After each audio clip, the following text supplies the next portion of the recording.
Olá, seja muito bem-vindo ao Exame Infra, o nosso podcast em que a gente discute o futuro da infraestrutura brasileira com profundidade. Eu sou Luciano Pádua, sou editor de macroeconomia da revista Exame e tenho ao meu lado aqui o Maurício Malanconi, fundador da Suporte. Maurício, muito obrigado por mais uma vez sua presença aqui no programa. Obrigado, Luciano. Eu sou Maurício Malanconi, fundador da Suporte, uma empresa dedicada a transformar a realidade da infraestrutura brasileira. É um prazer estar aqui novamente discutindo sobre infra, debatendo e com um entrevistado tão importante para o setor. Pois é, hoje a gente vai conversar, eu e o Maurício, que apresentamos o programa, com o Jorge Santoro. Ele é secretário executivo do Ministério dos Transportes, está à frente de uma nova leva de leilões, editais, que vão movimentar aí muito o setor rodoviário esse ano. E o setor ferroviário, vamos falar desde rodovia, ferrovia, como a gente pode prevenir mortes também no trânsito. Tem muito assunto, fica com a gente. Secretário, mais uma vez, obrigado por estar aqui no Exame. Luciano, obrigado. Maurício, obrigado pela oportunidade de poder bater um papo com vocês. Acho que um programa, iniciativas como essa, é super importante para o setor de infraestrutura brasileiro, para a gente debater temas, trazer informações relevantes e atrair os players para participar dos processos nossos de leilões, e eu acho que a gente está fazendo uma transformação na infraestrutura brasileira. Perfeito. Secretário, eu vou começar com uma pergunta mais de contexto. Então, o governo encerrou 2024 com um recorde de concessões rodoviárias, né? Foram 7 concessões no ano passado. Eu estou usando a colinha que o próprio secretário trouxe para a gente, que ele está em roadshow aqui em São Paulo, para poder divulgar um pouco desse trabalho. Eu queria entender, nesses 2 anos, né, estamos na metade do mandato do presidente Luiz Inácio Lula da Silva, o que vocês encontraram, o que fizeram, como é que a gente chegou a esse movimento de ter 7 leilões, que é mais que o triplo do que foi feito em 23, 7 vezes mais do que foi feito em 22. Como é que a gente chegou nesse ponto? E agora a gente tem um roadmap aí de 26 leilões para os próximos 2 anos. Então, queria pegar o contexto de como chegamos até aqui, para onde caminhamos. Luciano, a gente procurou entender primeiro o que estava errado e que a gente precisava melhorar. Acho que o Brasil vem aprendendo no setor de concessões rodoviárias muito nos últimos 30 anos. É uma curva de aprendizado bastante intensa. Erramos muito e fomos acertando, fomos corrigindo. E a gente queria intensificar isso, porque a gente não se sentia conformado que o Brasil fez um conjunto de 26 contratos em 30, 35 anos, né? Leilões de concessão. Enquanto a Colômbia, 2 anos antes da gente entrar no governo, tinha acabado um ciclo de 48 bilhões de dólares em investimentos em infraestrutura de transporte. Então, como é que a Colômbia, que é um país menor que a gente, com um PIB muito menor que o nosso, população muito menor, consegue atrair 48 bilhões de dólares em investimento em infraestrutura?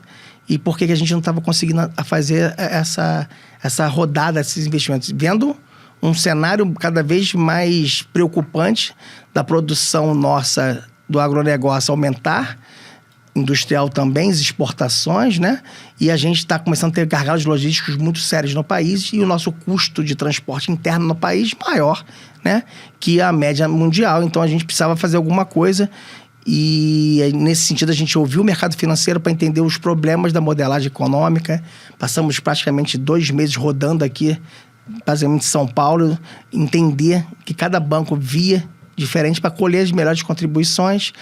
O BNDES tem um papel fundamental e, nesse momento, a gente precisava analisar por que o Brasil não tinha financiamento, né? Project Finance, né? Não recourse, ou seja, o Project Finance que não exija garantias adicionais, que não é do próprio projeto.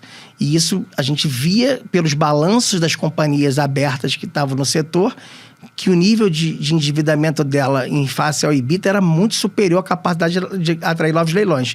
E aí você consegue entender por que só tinha um leilão ou 2 por ano, porque era o que o mercado absorvia. Era o que o mercado absorvia. Então, o que a gente precisava fazer? Partir para o non-recourse, e aí a gente teve uma parceria muito forte do BNDES, que entendeu isso, desenvolveu isso neles, mas eu tinha que fazer o meu dever. Melhorar a modelagem e melhorar a matriz de risco, melhorar as fraquezas que eu tinha nos meus contratos, né? Então a gente trabalhou muito em definir o que era risco ordinário, o que era um risco extraordinário, o que a gente precisava melhorar na matriz de risco. Isso já vinha acontecendo e a gente só intensificou isso. Eu precisava da agência, da NTT, para a gente fazer essas coisas. Então a gente fez uma política pública no início de 23, dando a orientação devida à agência. A agência, o caminho que a gente quer seguir aqui, botamos consulta pública, fizemos evento na B3, colhemos contribuições durante um período e fizemos essa proposição para a NTT, e de lá a gente negociou com a NTT, e aí ela tem toda a independência e autonomia para fazer a análise regulatória dela e propor essa regulação. E isso aconteceu ao longo de 23 e, em paralelo, a gente melhorou os projetos. E a gente conseguiu acelerar com os estruturadores, a gente dividiu muito também, né, Luciano? A gente botou BNDES, botou IFC, botou BID, Banco Mundial, contratando, e a Infra SA com um papel muito relevante de coordenar isso com a gente, com a NTT. Então é um trabalho de governança colaborativa de várias instituições e também do setor privado.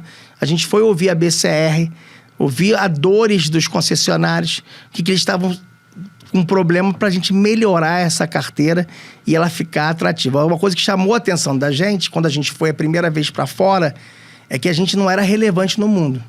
Por quê? Eu tinha um projeto por ano para leilão. Cara, um estrangeiro, para olhar um projeto, ele não vem aqui olhar um projeto. Então, no início do processo de concessões, que a gente teve em 2007, a gente teve estrangeiros muitos entrando no mercado. Sim. A maioria saiu, os que ficaram não remetem lucro para o exterior, dão prejuízo, a imagem nossa era péssima por causa do desequilíbrio dos contratos. Perfeito. E aí a gente entrou numa linha, eu preciso resolver os contratos antigos. Isso a gente vai entrar mais e aí a gente vai avançar, e isso a gente endereçou essa solução para eu melhorar minha credibilidade lá fora. E do outro lado eu tinha que criar um pacote com previsibilidade para as empresas e os estruturadores de fora, investidores, entrarem no mercado com mais tempo para estudar os projetos. Precisa de um tempo para estudar engenharia, risco de engenharia, risco de demanda.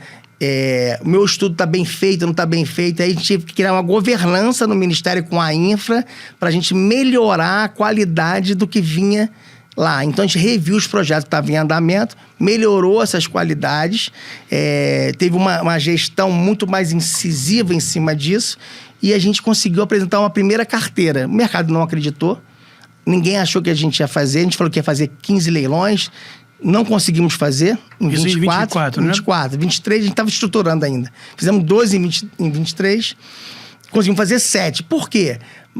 Porque é muito difícil você sair da letargia e ir para um momento desse. Segundo, ninguém acreditava que a gente ia conseguir botar os editais na rua. Ninguém acreditava. O mercado financeiro não acreditava, os operadores não acreditavam. Conforme foi acontecendo, a turma começou a acreditar, e o mercado financeiro, ao analisar os projetos, começou a montar consórcios.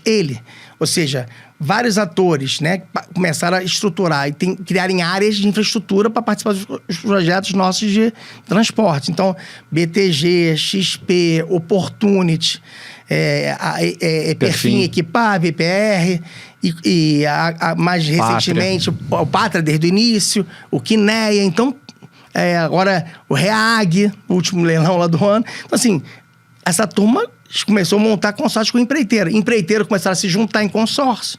A gente fez alguns eventos, interessante isso, para tentar fazer match entre construtoras e operadoras e mercado financeiro. Fizemos na B3 alguns eventos para apresentar apresentar uma política de obras públicas, para a gente dar um direcionamento, o que o DENIT tinha que fazer, e uma linha que o ministro colocou, o ministro Renan e o presidente Lula, de que precisamos passar para a iniciativa privada onde tem viabilidade econômica e botar o DENIT para fazer os projetos onde que não tem viabilidade econômica. E aonde que a gente montou a carteira? Quando você olha a carteira, tem um mapa aí de material, e o mapa juntando o de 26, a gente olhou os corredores logísticos do Brasil, onde é que era o meu gargalo de exportação, de maior volume de carga, e a gente tem essas informações no Ministério. Em 2023, a gente fez um acordo com o Confaz, e eu consegui, nesse acordo, ter uma base de dados do conhecimento eletrônico de transporte. Então, hoje eu tenho... fiscais das Não, o conhecimento, o movimento de carga, o peso. Pronto.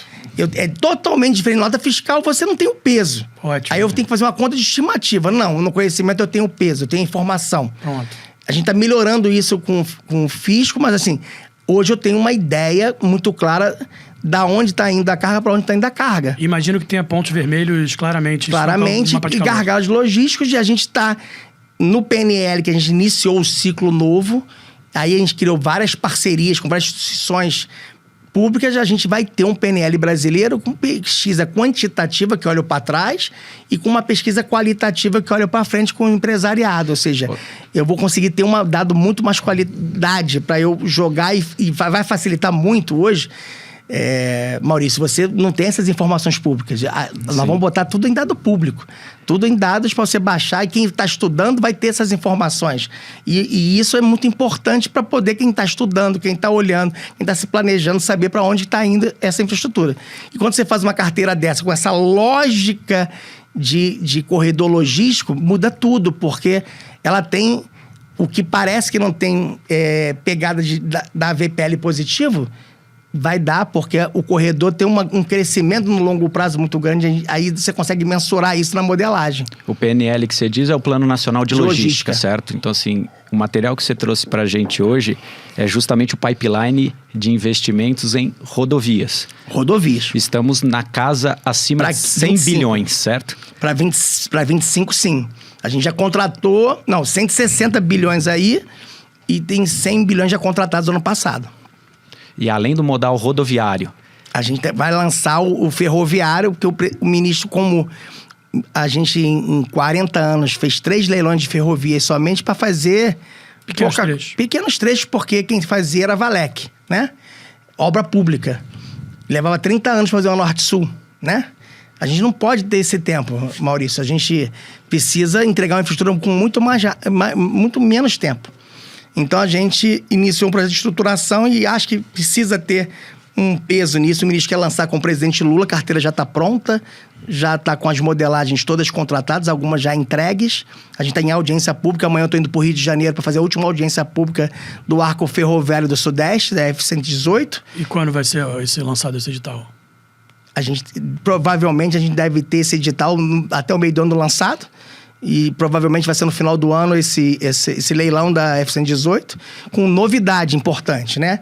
A gente reconhece que ferrovia tem um problema claro nela, diferente da rodovia.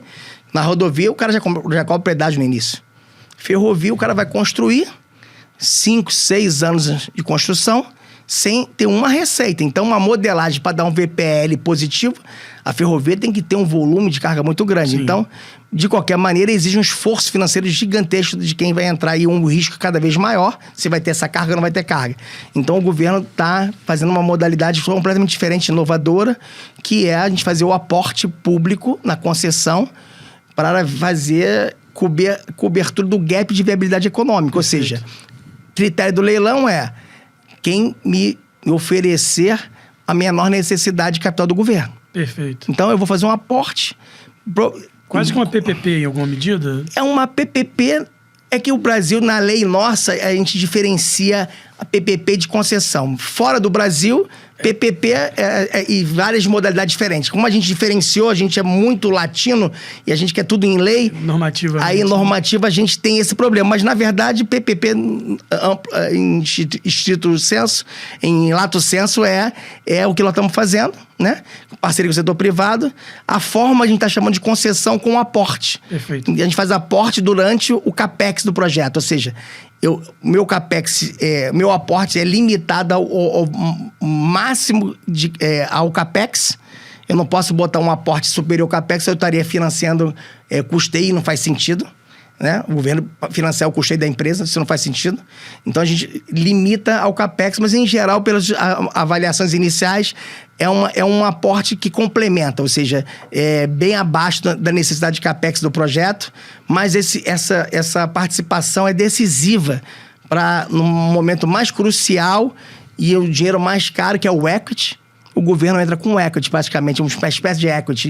E, na verdade, diminui a necessidade de equity do projeto. Perfeito. E aí viabiliza o projeto. O mundo inteiro faz assim, Luciano. Entendi. A gente não fazia. Não tem ferrovia 100% do setor privado. A gente não pode ter essa restrição, né? Essa restrição. De então, apoio. A F-118 já vai ser assim, a Leste-Oeste já vai ser assim. Todos os nossos projetos. Com uma outra novidade é que a gente nos projetos que tem uma questão ambiental mais evidente, o governo se responsabiliza até a licença prévia ambiental, que isso tira e mitiga outro risco muito sério em caso de ferrovias, porque como ferrovia não pode ter muito desvio, tem que ter... É muito extenso, muitos territórios. A gente avaliando, né, por exemplo, na Leste-Oeste a gente fez 1000 cenários de traçados para evitar o máximo possível, mas sempre vai aparecer alguma coisa que a ferrovia tem que seguir uma linha menos curvas, né? Mais geométrica, mais evidente para evitar custos e ter um time bom, né? Então a gente vai fazer isso. Então isso é uma coisa que vai atrair na carteira. Ô secretário, só para a gente contextualizar, assim, a Exame, ela sempre teve um trabalho legal dentro de um anuário de infraestrutura que calculava quanto que o Brasil precisava investir em infraestrutura para atingir um investimento de patamar de países desenvolvidos, né? Diante dessa toda essa exposição, dessa conversa com o mercado, entendimento dos problemas para buscar soluções, hoje, em termos de grandes números, né? A gente teve aqui o Rafael Benini recentemente no estado de São Paulo e ele trouxe um grande número de quantos bi o governador do estado de São Paulo queria buscar. Vocês têm também essa expectativa de quantos bi vocês vão leiloar nesse viés? Por exemplo, a gente está... Contratar de investimentos, né? Contratar de investimentos para a gente tentar equilibrar e buscar... Eu vou dizer uma coisa para você diferente. A gente tem a estimativa que a gente já contratou desde... Está contratado, inclusive os leilões do ano passado, né? E a gente já contratou um investimento para 25 de 0,5 do setor privado no PIB. Perfeito. Legal. Legal. Então, nossa estimativa é ir crescendo, esse percentual de participação no PIB nos próximos 10 anos.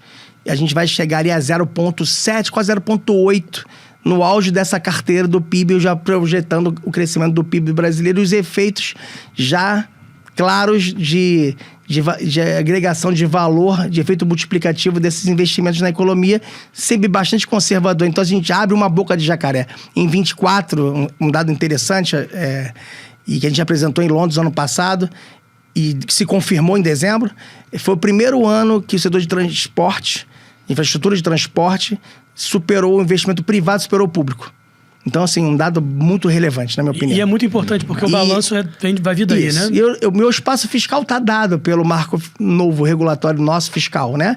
Eu tenho aquele espaço fiscal. Eu não vou crescer mais do que isso. É aquela proporção dentro da margem lá do arcabouço fiscal novo do Brasil, até mudar, se mudar em algum momento. Eu tenho aquele tamanho de capacidade de investir. Não vou aumentar. Que hoje está em quanto, secretário? Hoje a gente aplicou 14 bilhões e meio em 23 e 15 bilhões e meio em 24. E eu vou ter essa linha mais ou menos até 27, pelo menos, estimado. Então, assim, com isso é suficiente? Jamais. Então, por isso que eu tenho que acelerar isso, porque a minha necessidade, como você acabou de falar, Luciano, é muito aquém da necessidade da logística que o Brasil precisa e da expectativa de crescimento do agronegócio e da indústria brasileira nos próximos anos. Então, se eu não acelerar essa carteira, eu não tenho como atender. E vai vir agora, nesse ano, acho que vem o primeiro grande salto. Então abre uma boca de jacaré muito grande a partir de 24, setor privado em relação ao público, e isso continua e se expande. Então, se você falar em bilhões, a gente está estimando carteira de rodovia e ferrovia que a gente deve contratar dentro do governo do presidente Lula superior a 500 bilhões de reais. Sim. O que é um número extremamente expressivo. Sim, próximo dos 5% ao PIB, é porque a conta... Não, vai dar mais de 5%. Quando eu tô falando, os 5% que eu falei, é o efetivamente aplicado. Sim. Eu contrato e tem uma maturação que a gente, na modelagem atual, a gente está concentrando esse investimento do final do segundo ano para o terceiro ano até o sétimo ano. Ou seja, concentra 5 anos um volume maior de investimentos. Sim. 80% do projeto de CAPEX está nesse período. Para quê? Para eu diminuir o risco do financiamento ser quitado. Então, isso melhorou a financiabilidade do projeto, o próprio projeto pagar, por isso que a gente vai para o non-recourse. Que a maioria dos projetos anteriores era mais extenso, o risco era maior de financiamento, de pagar esse financiamento. Existe dentro desses contratos, secretário, alguma ferramenta dentro dos contratos para que o investimento não pare nos 10 primeiros anos, para não haver uma defasagem nos próximos 20 da concessão? Tem vários incentivos no projeto e que torna muito gravoso para o operador não cumprir o contrato, né? Tem o chamado fator D.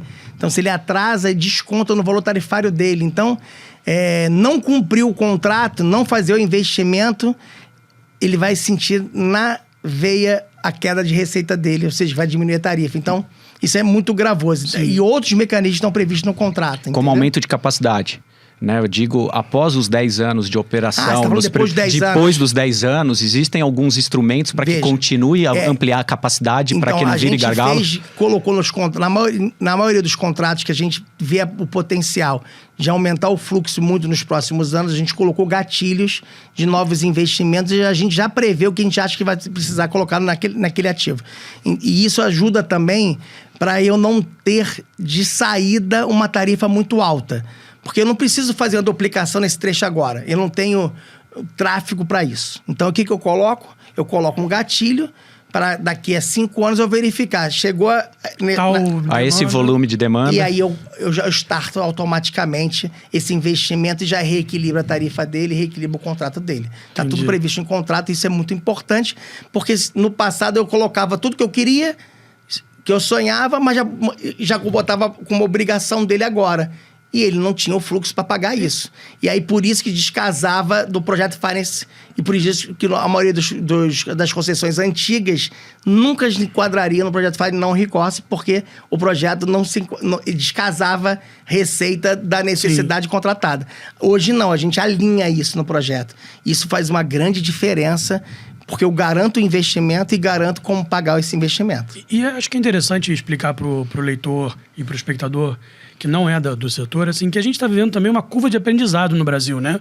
E o setor de concessões e PPPs, como a gente quiser chamar, mas essa parceria público-privada, ela vem ganhando... ela começou em 94, mais ou menos, nos anos 90. Antes era tudo estatal. Então, a gente vem ganhando maturidade nos modelos. E muitas vezes os modelos foram feitos não por má vontade, não por má índole, mas é porque foi uma curva de aprendizado. Eu acho que isso hoje consegue chegar num ponto também que o setor já está com muito mais maturidade. A própria conversa com a NTT, a conversa com o TCU, a conversa com as empresas, né? A gente tem um fenômeno também que eu acho que é legal a gente falar sobre. Depois eu queria mergulhar nas rodovias, mas tem um fenômeno das debêntures incentivadas, por exemplo, né? O mercado financeiro se aproximando muito do setor de infraestrutura, o que é muito importante para aumentar a disponibilidade de capital a ser captado, absorvido para os projetos. Então, acho que é interessante posicionar que a gente está num momento muito interessante para que haja essa boca de jacaré, né? Não, Luciano, sem dúvida nenhuma. Todos os países viveram isso. E todo mundo deu um freio de arrumação em algum momento. Vários contratos estressados, com problema. Portugal viveu isso, Espanha viveu isso, Inglaterra viveu isso. Aí dá um freio de arrumação, faz uma janela de rearrumação. Foi isso que a gente fez nas otimizações de contrato agora, para sanear o que estava de errado. Aprendi e reorganizo para frente. Destrava os investimentos e garante a prestação de serviço, certo? Exatamente. E esse cara que está proibido pelo board dele lá na Europa a reinvestir no Brasil, agora sim ele se sente confortável. Então, assim, isso faz muita diferença. Com a alta dos juros, secretário, como o governo está lidando para manter o apetite dos investidores? Então, a gente estava muito preocupado na repercussão disso em relação ao apetite dos investidores. No final do ano passado, sim, a gente se preocupou com isso. Mas a gente já está tirando isso de preocupação por 2 motivos muito importantes. De um lado, os investidores que estão olhando os projetos desde o ano passado, eles estão apostando no Brasil de 30 anos. Sabe que vai ter flutuações nesse mercado. E se o contrato tiver os instrumentos adequados de análise de demanda, né? E análise de engenharia, se ele tiver os gatilhos corretos e as matrizes de risco muito bem claras, e ele não vai se preocupar, porque o WACC do contrato dele vai ser mantido ao longo do projeto. Então, acho que a gente até agora tem dado esse sinal positivo para o mercado. E o mercado retornando para a gente que está adequado. E a gente explica essas rodadas que você comentou, Luciano, estou aqui, eu pergunto, o que eu posso melhorar? É isso. O que eu posso melhorar? E a gente faz essas oitivas, né? e a gente tem os feedbacks. Então, a gente está trabalhando desde sempre em melhoras contínuas do processo e a gente vai aperfeiçoando isso. Uma melhora que a gente está estudando agora é mudar a forma de indexação dos itens do contrato, né? Do OPEX, principalmente, do CAPEX, principalmente, na verdade. Do CAPEX, né? Eu tenho uma fórmula hoje que é o IPCA. O IPCA capta a variação do material betuminoso? Não capta. Mas no longo prazo, capta muito aderente. Mas no curto prazo, quando eu vou fazer o CAPEX, que é 80% do investimento, Sim. ele vai ser suficiente? A gente, estudando, a gente tem que dar razão para as concessionárias que naqueles 5, 6 anos de grande volume de recursos, se tiver um pico... Até porque elas aumentam a demanda também, né? Exato. E diminui a oferta. Se eu tiver um pico no betuminoso, eu não recupero no IPCA lá na frente. Então, a gente precisa fazer um mecanismo para corrigir isso e dar um reequilíbrio. A gente está estudando, a gente deve soltar isso até março, se Deus quiser. Muito bom, muito bom. Eu acho que isso vai dar uma acalmada em relação a essas flutuações de betuminoso. Sim. Um passo atrás, o que é betuminoso, por favor? Material betuminoso é o material que faz o asfalto, né? Que é a base, é o CBOQ. Cimento asfáltico de petróleo. Asfáltico de petróleo, isso. Não, eu pergunto porque todo mundo tá assistindo, a gente tem essa familiaridade. Mas isso, dependendo do projeto, pode ser um custo de 40% do projeto, 50%, né? Secretário, fazendo um elo com essa questão de levar eventualmente umas perguntas mais para o grande público, há a especulação de que está voltando o estudo do TAV, ou seja, o trem de alta velocidade entre São Paulo e Rio de Janeiro. É fato? Maurício, o TAV é uma autorização, né? O Brasil tem uma lei de autorização ferroviária. A empresa TAV Brasil está cumprindo todas as etapas. Ela tem um estruturador muito competente, um estruturador internacional, que está finalizando o EVTE do projeto. Eles já deram entrada no processo de licenciamento ambiental.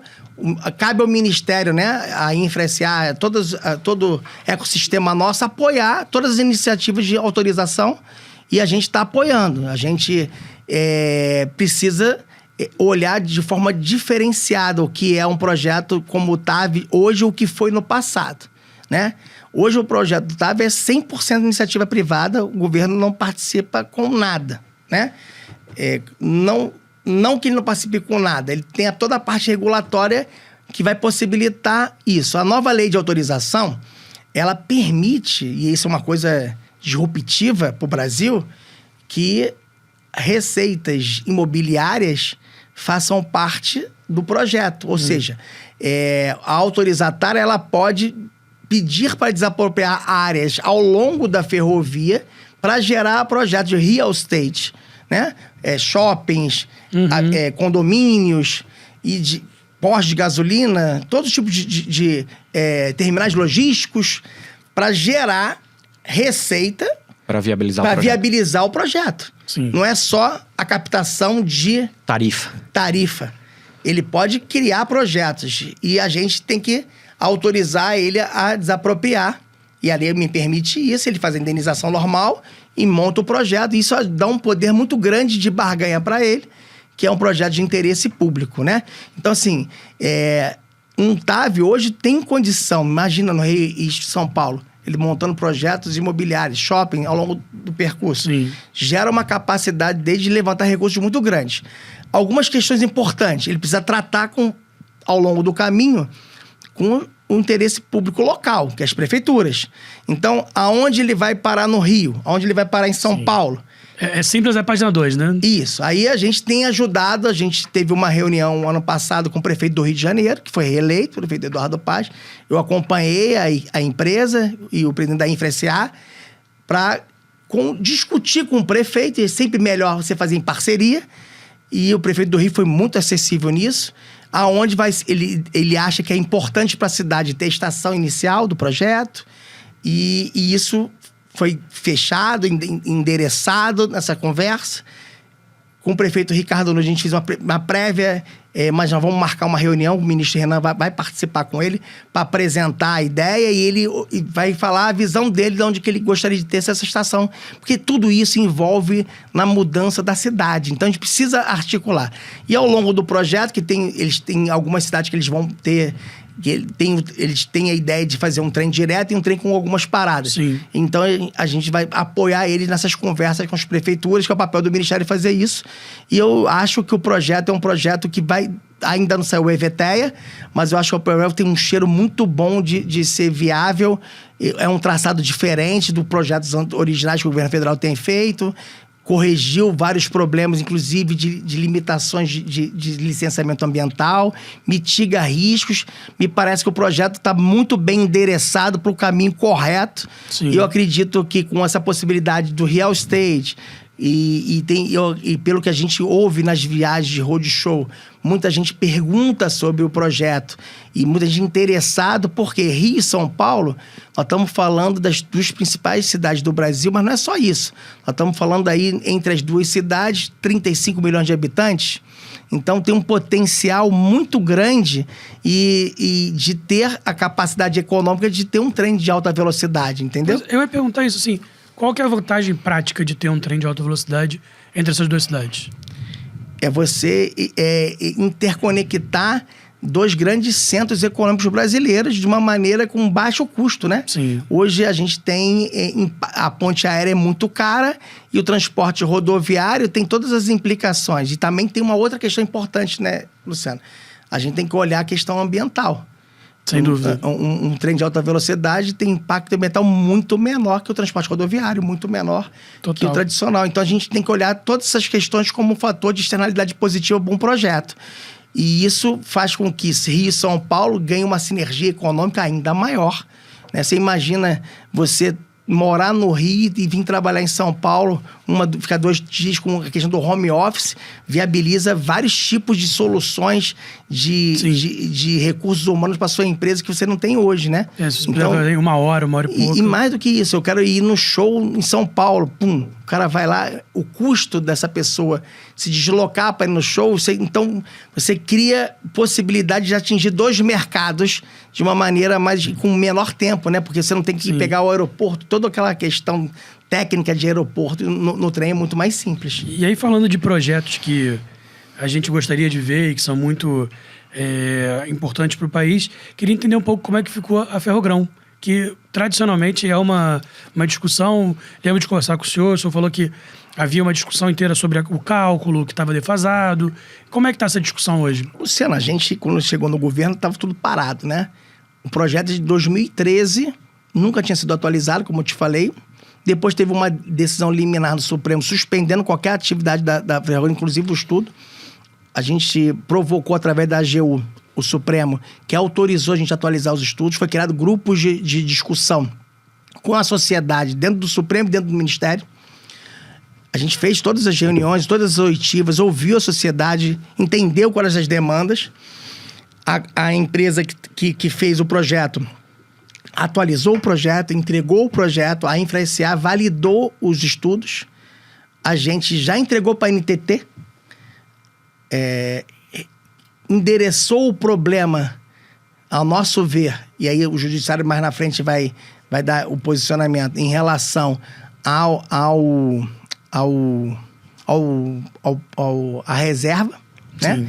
A gente endereçou o problema que naquele pedaço da reserva a gente ia usar a faixa de domínio 100% da rodovia. Ou seja, quando eu garanto isso, eu já tenho a autorização para fazer o projeto. Sim. E eu não tiro nenhum milímetro da reserva. Então, a ação é em cima de uma lei do AMP que fica convertido em lei que tira um pedaço, e aí a discussão é em cima disso, né? A gente não estaria ferindo, não precisaria da lei para fazer o projeto. E a gente encaminhou para a NTT, o próximo passo é a NTT avaliar os estudos e encaminhar para o TCU. Complementar as informações que já estavam no TCU desde o governo passado, para a gente poder avançar com o projeto. Quando vier do TCU, eu só vou poder publicar o edital se o Supremo me der ok. Então, tudo que eu podia fazer na esfera administrativa foi feito, né? Então, atualizei os estudos, a gente fez as oitivas, incluiu um item de compensação ambiental gigantesco no projeto. A gente exigiu da estruturadora, que não tinha. O projeto anterior não previa nenhum tipo de compensação ambiental. Então, você imagina um projeto que vai passar no meio da Amazônia legal sem ter nenhum tipo de compensação ambiental. Claro. Apesar de toda a capacidade do projeto de retirar, descarbonizar, eu tinha que fazer a compensação ambiental. A gente incluiu isso no projeto. Na visão da empresa e da gente, parece ser um bom dimensionamento. A gente só vai ter clareza disso durante o processo de licença prévia da empresa, se é suficiente ou não. Os órgãos ambientais vão ter que dizer isso pra gente. Eu acho que o próximo passo, provavelmente até março, a NTT deve estar encaminhando isso para o TCU, e a gente aguarda o TCU aprovar ou não, ajustar ou não o edital, e na sequência a gente vai ao Supremo para perguntar, né, se a gente já vai poder tocar o projeto de leilão. Se der ok, a gente vai à frente. Então, tá? tem muitos desconhecidos pelo caminho ainda. Tem, mas a gente avançou muito do que estava antes, né? Então, a gente avançou muita coisa. Ô, secretário, a gente teve aqui conosco o Marco Aurélio, que inclusive elogiou bastante o avanço que o governo teve na agência, né, regulatória. Né? Quais pontos você considera que foram avanços expressivos para transmitir segurança para os investidores do fortalecimento da agência, no caso a NTT? A agência é totalmente autônoma. O Ministério incentiva cada vez mais isso. Eu acho que esse é um papel fundamental para dar estabilidade, por causa dos mandatos, né, independente de governo. Quando a gente entrou, ou seja, a primeira troca de diretoria vai ser agora, né? Então, assim, nós convivemos 2 anos com a diretoria totalmente indicada pelo governo anterior, sem nenhum problema, republicanamente, e os nossos diálogos com eles foram muito bons. E o que a gente tinha falta era que o governo precisava direcionar o que ele queria. E a agência não pode dar cartola dela e achar que o governo quer. A política pública precisava ser feita. Então, a gente fez diversas políticas públicas para a agência. E aí, a gente bota a agência numa agenda regulatória intensa. E ela deu conta. A gente sabe que a gente, como estava com uma demanda reprimida enorme... Sim. A gente encheu ela de trabalho, né? Então, assim, a tendência é piorar. A tendência é piorar com as ferrovias que a gente está começando a fazer, essas questões regulatórias. Então, a gente ainda falta... A mais que eu estou cobrando eles é a agenda do Free Flow.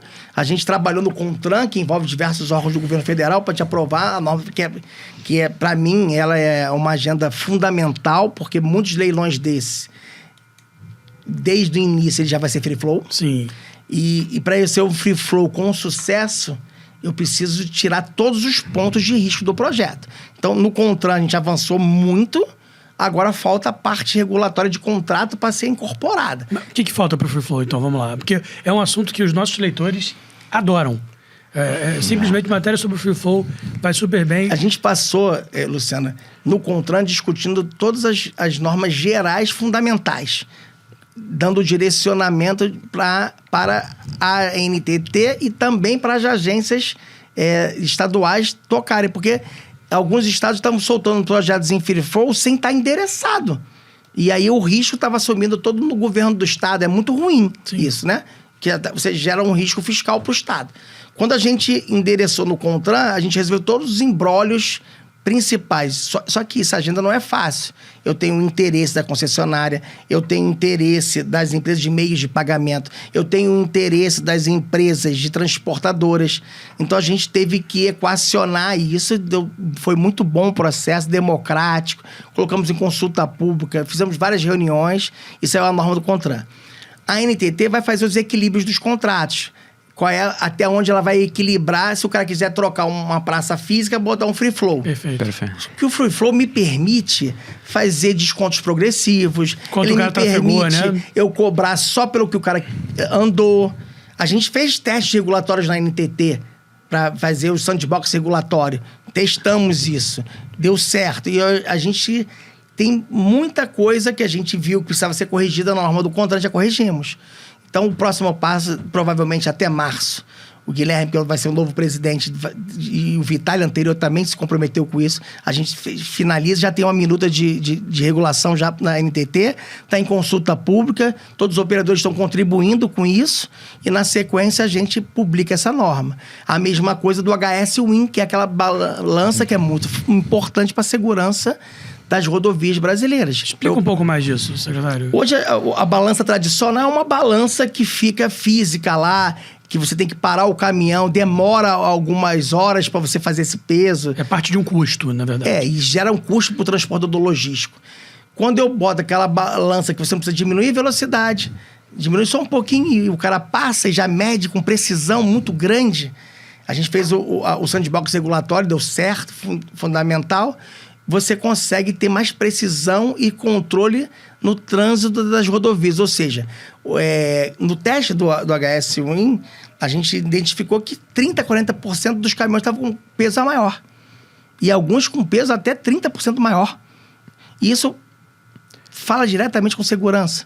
Ou seja, se eu estou com caminhões muito acima do peso, eu tenho estruturas que foram dimensionadas para aquele peso. Se ele está levando e eu não estou sabendo, eu coloco em risco as estruturas físicas desses ativos. E também crio um gasto maior, não previsto no contrato da concessionária, Sim. que gera um custo maior de manutenção e exige reequilíbrios de contrato. Então, essas coisas, quando você começa a botar mecanismos de controle que não onera os operadores logísticos e, ao mesmo tempo, dá mais transparência, isso sempre é melhor, não só para os operadores, mas também para os consumidores em relação à segurança viária.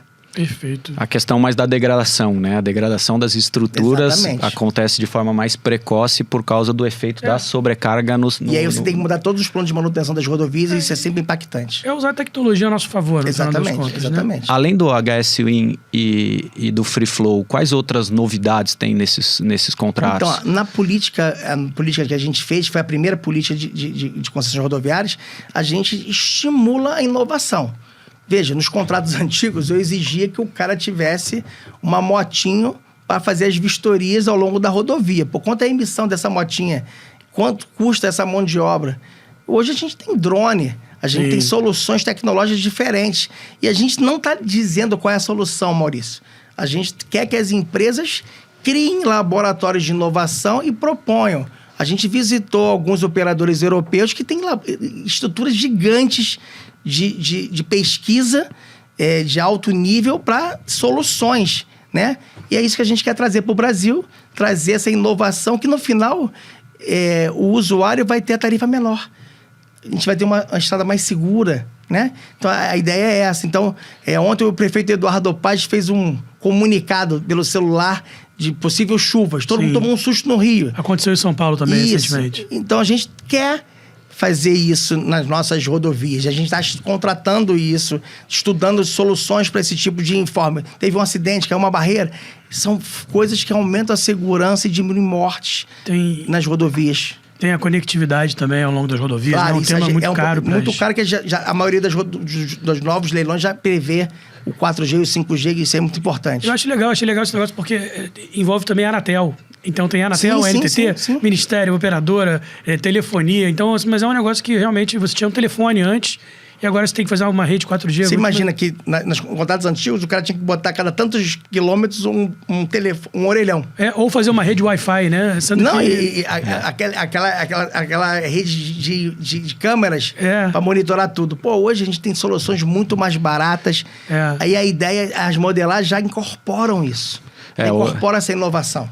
A possibilidade de monitorar a faixa de domínio como um todo, né, Luciano, permite utilizar a tecnologia para monitorar um veículo que parou no acostamento e calcular o tempo de atendimento que um eventual da rodovia precisa atender, né? Então, tanto a níveis de acidente, tempo de atendimento, como também na necessidade de uma troca de pneu, de um apoio operacional, né? E salva vidas, né, no acidente. E esse é um assunto que a gente tem que abordar aqui. A gente tem um número muito alto. Se eu não estou enganado na minha cifra, são perto de 60 mil mortes no trânsito no Brasil. É isso, secretário? Aí envolve rodovias e também a área urbana. E a maior parte desses acidentes são na área urbana.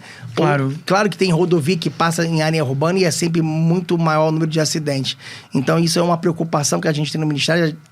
A Senatran está dentro do Ministério e tem feito estudos apontando essas manchas de onde tem mais acidentes. Isso é uma coisa interessante. A interconexão entre Senatran, a Secretaria Nacional de Rodovias e a Secretaria de Ferrovias, com essas manchas, o Secretário Nacional de Trânsito, ele aponta para a Secretaria de Rodovias, nesse local aqui tem algum problema. Aí ela vai olhar, Aí ela vai olhar, aqui tem um problema de geometria da via, preciso mudar. Tem um problema de sinalização. Aí ela inclui isso tanto para o DENIT quanto para as concessionárias. Então, essa geração de informação, de dados, a gente consegue ter esses mapas de maior número de acidentes e planejar as correções adequadas. Só que isso leva tempo. Pra gente, exige investimentos para a gente fazer isso. E aí, falando também em mortes tivemos recentemente um caso de uma ponte que colapsou, o vídeo foi viralizado. Queria entender como é que o Ministério está monitorando esses pontos. O que faltou para antecipar esse possível colapso, né? A gente tem uma pressão, como o senhor mesmo já falou, do transporte do agronegócio, que cresceu muito em regiões como Maranhão, Matopiba. Então, como é que a gente consegue evitar que situações como essa aconteçam? Luciano, o DENIT é uma instituição que deve ter o maior número de engenheiros do país, né? Ela deve ter o maior número de engenheiros com doutorado, pós-doutorado e mestrado, sem dúvida nenhuma, com pesquisa científica muito relevante. Tem especialistas em concreto, em estrutura, tem de tudo. O Maurício deve conhecer bem. E a turma é muito técnica. Ele já tinha um programa de manutenção de pontes. O que a gente não tem? A gente não tem a agilidade do privado. Então, a gente tem a dificuldade de fazer as licitações. Nem sempre elas conseguem ter sucesso, porque a gente tem que usar tabelas de preço padronizadas. E nem sempre o ativo, ainda mais obra de arte, ele é padronizado. Então, tem dificuldade de construção de preços.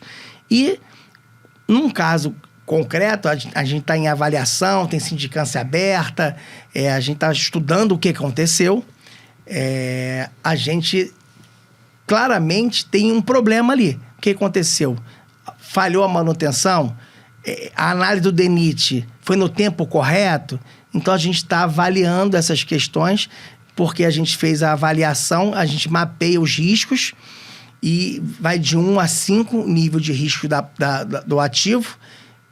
Esse nível de ativo, que é o manual do DENIT, que serve também para as concessionárias, ele está captando tudo que precisa ser captado? Sim. Né? Eu tenho uma política pública que, quando chega no nível 1, que é o mais crítico, o que eu tenho que fazer?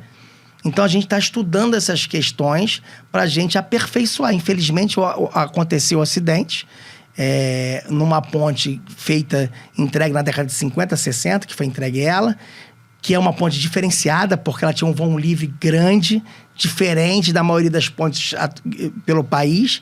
Ganhou vários prêmios de engenharia essa ponte, né? Então, ela tem também algumas peculiaridades de vibração. E aí ela foi concebida no momento do Brasil que era para transporte rodoviário de passageiros, não de carga como é hoje, naquela região principalmente. Então, isso exige que o Brasil passou muitos anos sem um investimento suficiente nas infraestruturas. Não só isso, não é só de manutenção. Eu falo de reforços estruturais, Sim. Eu falo de mudança, de aperfeiçoamento. O DENIT não tinha dinheiro para isso. Restrição orçamentária. Restrição orçamentária grande. Por isso que a gente definiu que a gente precisa fazer concessões para trazer o setor privado para ajudar a gente nisso. E colocar o setor público apenas onde aqui não tem capacidade econômica de projetos viáveis. Então, isso a gente precisa acelerar essa agenda de investimentos, porque o gap ainda é muito grande. E também a gente, nesse caso específico, provavelmente teve algum erro de gestão em relação ao ativo, que a gente está apurando isso. E a gente vai punir os responsáveis em relação a isso. E isso sirve de aprendizado. Aí eu acho que na Senatran, eles estão com uma iniciativa muito bacana, que a gente está estudando como fazer, a gente fazer análise de grandes acidentes, que tenha grandes repercussões, grande número de pessoas mortas. E aí não é só o caso da ponte, é o caso de um ônibus que virou, que morreu muitas pessoas. Por que isso aconteceu? O que eu posso fazer para melhorar? A aeronáutica, no mundo inteiro, tem estruturas que já fazem estudos e têm recomendações. A gente está caminhando para isso. A gente está estudando fazer uma parceria com o CENIPA, da Força Aérea Brasileira, que é um órgão de excelência, para a gente caminhar, para a gente ter essa possibilidade de estudar, ter relatórios, para a gente ter realmente no Brasil indicações sérias, estudadas, baseadas em dados, do que a gente precisa melhorar. Eu acho que isso é muito bacana. O avanço da tecnologia pela iniciativa privada pode ajudar bastante nesse monitoramento de riscos, né? Seja riscos geológicos e geotécnicos, com instalações de instrumentos, com a 4G, 5G, no caso de uma ponte, o monitoramento de deformação e deslocamento. A gente já sabe que existe essa possibilidade, o que falta realmente é acreditar, investir e a partir da iniciativa privada a gente começar a encontrar soluções para monitorar, correto? Não tenho dúvida nenhuma disso, a gente já está começando a ver isso, a equipe do DENIT. O ministro encomendou um grande plano para o Ministério fazer em relação aí plano, quando a gente fala disso, não é um plano de fazer isso em 3 meses, 4 meses, nós estamos falando de um plano de 20, 30 anos, Sim. Porque aí eu tenho que diluir esse custo ao longo do tempo, conforme as necessidades mais prementes, com as menos prementes, em relação à revisão dessas infraestruturas como um todo e mecanismos de solução, de inovação, de tecnologia, para a gente ter um monitoramento mais próximo da realidade. Isso é muito importante. Sim. Infelizmente, a gente precisa planejar. A gente teve um acidente, mas que ele sirva, pelo menos, da pior das hipóteses, como um momento que a gente vai apresentar para a sociedade um plano diferenciado para a gente poder trabalhar e buscar recursos para a gente poder viabilizar, seja através de parceria com o setor privado ou seja através do orçamento público. E falando então de parceria de setor privado, eu queria, para a gente caminhar para o final também, secretário, vamos mergulhar no cronograma então desse ano dos leilões rodoviários? Sim. Queria entender, para fevereiro a gente já tem leilão marcado, temos aqui para o final do último trimestre, são 5 leilões que estão previstos, para o segundo tri temos mais 5. Vamos entender, destrinchar para o nosso espectador qual foi o racional, o que a gente vai ver ao longo do ano. Tem o racional aí, sempre a gente está priorizando projetos de cadeias logísticas importantes, né? O primeiro leilão do ano é uma rota de agronegócio que conecta diretamente, é o leilão do dia 27 de fevereiro, conecta diretamente com uma hidrovia, né, que é a hidrovia do Rio Madeira. Sim, BR-364, para quem não... 364, nós estamos falando de Rondônia, Mato Grosso. Então, é um ativo que nunca foi concedido, um ativo com a concessão nova, e a modelagem está toda calcada nessa rota do agronegócio. Pra você ter ideia, essa semana passada, eu me reuni com o Ministério da Agricultura, e a expectativa aí, é um dado interessantíssimo, Luciano, é que a gente vire a safra desse ano com de 15 a 16 milhões de toneladas entrando no Rio Madeira aí. Olha aí. E na nossa modelagem, a previsão era passar no máximo 12. 16 a gente só alcançaria em 30, Quer dizer, 31. Um terço, né, Ou seja, o agronegócio tem crescido além das expectativas em alguns locais, e isso é bom, dá folga para o projeto, mas ao mesmo tempo gera uma preocupação para a gente. Eu tenho que acelerar cada vez mais projetos, porque a gente está crescendo a produção mais rápido do que a gente inicialmente planejava. Então, isso é importante. Eu não sei se a gente vai continuar nesse ritmo nos próximos anos, mas se manter, a gente precisa avançar cada vez mais rápido essa infraestrutura. Então, os projetos desse ano, a 040, logo Sim. em abril, que era um projeto que estava em discussão judicial há anos. É uma coisa daquelas obras paradas que dói o coração da gente. A gente tem um túnel, não sei se você sabe disso, Maurício, tem um túnel na Serra de Petrópolis, que é no projeto original de 4 km, 4,2 quilômetros. Ele já tem pronto 3,6 quilômetros e está parada há 10 anos essa obra, por discussões jurídicas, de contrato. Então, a gente conseguiu avançar, conseguiu mudar uma decisão judicial que impedia fazer leilão, e a gente avançou na modelagem e estamos colocando no mercado isso. Assim, é uma rodovia com alto volume de carga de passageiros, né? Então, a gente está colocando esse projeto aí, que é um projeto muito bacana, e a gente completa a 040 toda concedida novamente, né? Sim. Desde o Rio de Janeiro até Brasília, então é muito bacana isso. Eu acho que é um projeto estruturante. E a gente tem a carteira de otimizações, que aquele problema que a gente está recuperando os contratos. Sim. E a gente está colocando em leilão 3 ativos importantes em maio. A Roda da Celulose, hoje em primeira mão, publicou hoje, em parceria com o Mato Grosso do Sul. Publicou o edital hoje, também o leilão vai ser em maio, início de maio. Não sei se a previsão está certinha aí, mas já é início Não, de e maio. lá tem os maiores projetos Tá do Brasil aqui, de maio. celulose são Mato Grosso do Sul, né? Em maio a gente tem a rota da celulose É e essa. as 3 otimizações. Tá tudo confirmado. Tá? Vai publicar semana que vem as 3 de otimização. A gente procura atender esse cronograma. Nem sempre consegue. Sim. No QR Code desse material no nosso site, ele é atualizado todo mês. Claro. Então, porque... conforme as decisões vão acontecendo... Nós temos aqui 3 contratos de otimizações, Isso. mas existem outros que ainda não estão Sim. previstos. Há a possibilidade de aumentar, então, a quantidade de leilão esse ano? A nossa meta é botar os 10 que estão tramitando pro TCU, publicar os 10 editais esse ano, publicar. Eu acredito que a gente consiga realizar o leilão ainda. Esses são os ativos estressados que foram objeto de licitação, certo? Exatamente. A gente consegue leiloar Regis, Fernão, provavelmente a Via Brasil ainda esse ano, que é a BR-163. Perfeito. Então são 3 ativos muito relevantes. Então, de 160 bilhões, a tendência é aumentar se vier essas repactuações. Porque a gente também não colocou as inteligentes todas, que eu quero testar uma esse ano, não deixar todas pro ano que vem. Legal. Eu tô querendo botar uma inteligente esse ano. A gente não tá botando para não assustar o mercado de uma vez. Mas a gente deve publicar 26 no próximo mês já. Deixar nos... O que eu estou estudando para 26? Deixar claro para... Isso é muito importante. Para quem tiver que se preparar, preparar. Imagina assim, um chinês leva muito tempo, empresas chinesas, para ter as autorizações para ele poder participar. Então, a gente está fazendo também para atrair também empresas que não estavam vindo nos nossos leilões, né? A gente teve a primeira empresa estrangeira a voltar para o Brasil desde 2007, gente. O ano passado, que foi a Vansi, ganhou o leilão da 040 Minas. Então, assim, isso para a gente é muito emblemático. E uma coisa que atrai o estrangeiro que não estavam vindo é que nossos contratos não estavam aderentes às políticas de sustentabilidade da Europa. Então, quando eu botei no mesmo padrão de exigência de sustentabilidade, eu comecei a dar igualdade de tratamento de um operador europeu para participar do meu leilão. Sim. Então, isso é muito importante. E eu acredito que o próximo passo é eu atrair a Ásia, que demora mais em nível de aprovação, conhece menos o nosso mercado que os europeus.